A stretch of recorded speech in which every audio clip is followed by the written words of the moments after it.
the other profound thing that was born out of that was a kohan, what I call a kohan, in a way, because it kind of it doesn't necessarily stop the mind, but it's an inquiry that drives right to the heart of something that's available in every single moment.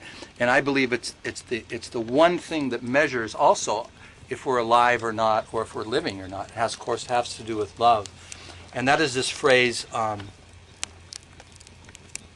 are you available to love? Are you available to love? You ask yourself, are you available to love? So this can go in two ways. Are you available to love? In other words, to be loved. Are you available to love, to receive love, which is this receptivity? Or you can also think of it, if that's not happening right now, are you available to love? Are you available to being loved and to loving? So this phrase, are you available to love, to me personally is the most profound question one could ask, because it holds both the receptivity of love and the giving forth of love. And we should be doing at least one of those two things in any moment. And we aren't necessarily enjoying either one of those in any moment, but we could be. So are you available to love is like, also, to me, I find one of the most deepest and important questions I could ask myself, you know. Because no one even has to be there for that to manifest. Because God, as a person, is sustaining us. So are we available to receiving and being aware that God is loving us right this minute, and bathing and receiving that gift? It's always there as long as we're breathing. And if there is somebody around, you know, we don't have to be concerned whether they're loving us, but we can then take that, and are you available to love others? You know?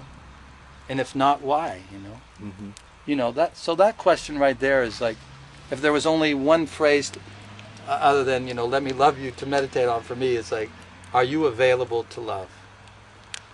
So now you know my deepest secrets of what I feel about spirituality, and you know, the measuring rod of whether you're living or not. But James. And I love even you. Even me? Yeah. Well, that's pretty amazing. I mean, sometimes when I think about it, especially when you're not around. That's it. It's a little safer. Yeah, it is. How can I love you when you don't go away? But James, are you available to love?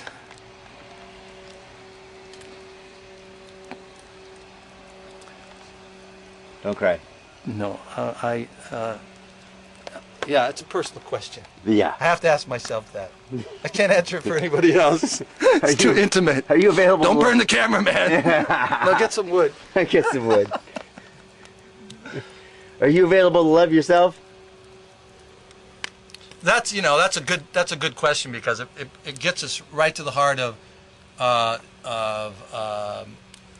the door that allows ourselves to be loved or not. It can be closed because we don't love ourselves, and so you know, that leads to the other word that I think is huge, called acceptance. And I think it's behind the door of acceptance leads to true illumination or enlightenment.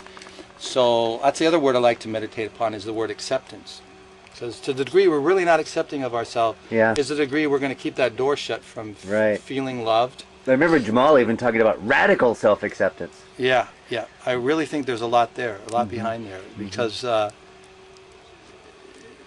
because when you can accept yourself, then you can a door opens, huh? And it's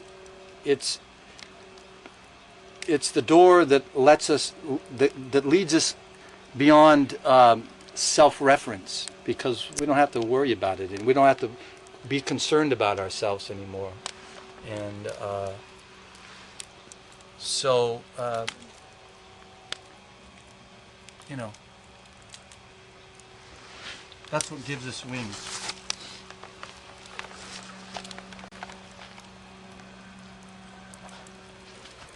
Thanks for letting me stick the camera in your face. That's all right. Now get some wood.